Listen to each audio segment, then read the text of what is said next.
पुण्यामध्ये पिंपरी चिंचवडमध्ये काय उपाययोजना करण्यात येणार आहे? नाही, आता त्या जीबीएच्या पेशंटच्या बातमीमध्ये आपण पाहतो की आतापर्यंत जे काही पेशंट आढळले ते आपल्याला पुणे किंवा मोठ्या शहरात त्या ठिकाणी आढळलेत. पण निश्चित आज आपण पाहतो की वेगवेगळ्या प्रकारचे व्हायरस त्या ठिकाणी येत आहेत. सर्व लोकांना विनंती आहे आपल्या माध्यमातून की आपण स्वतःची काळजी घेतली पाहिजे. आपण जास्तीत जास्त म्हणजे गर्दीच्या ठिकाणी जिथे टाळता येईल तिथं टाळलं पाहिजे. मास्क वापरला पाहिजेत.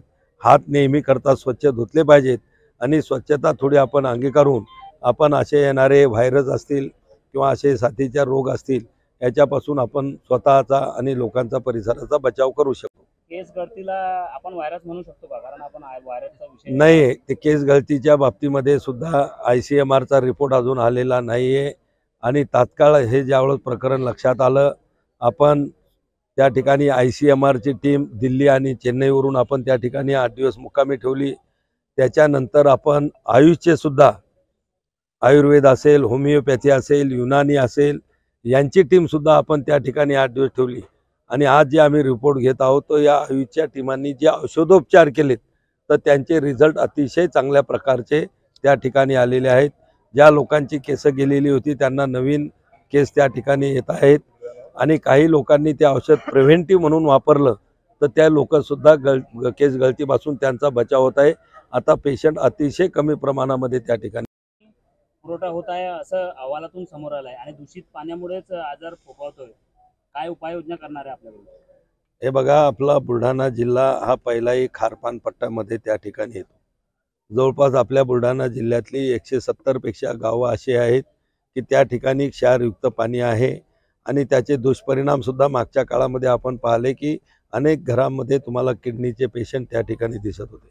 पण आता गेल्या या महायुतीच्या सरकारमध्ये जल जीवन मिशनच्या माध्यमातून राष्ट्रीय पेयजलच्या माध्यमातून मोठमोठ्या योजना राबवण्यात आल्या.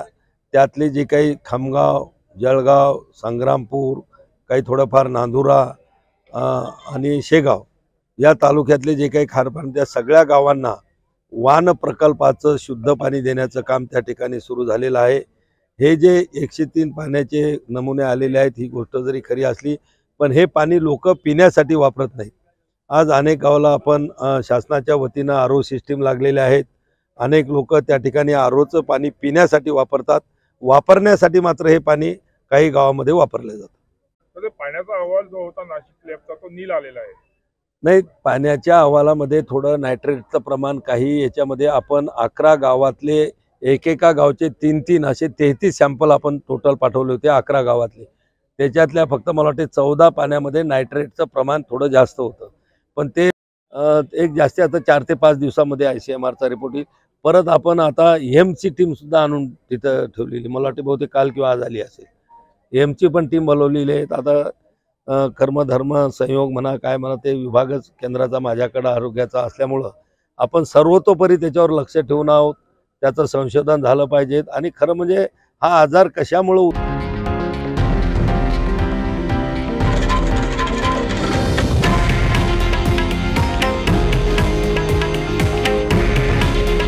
हे आहे देशातील नंबर 1 न्यूज नेटवर्क आणि आपण पाहत आहात TV9 मराठी. काळजी तुमची, हित महाराष्ट्राचं.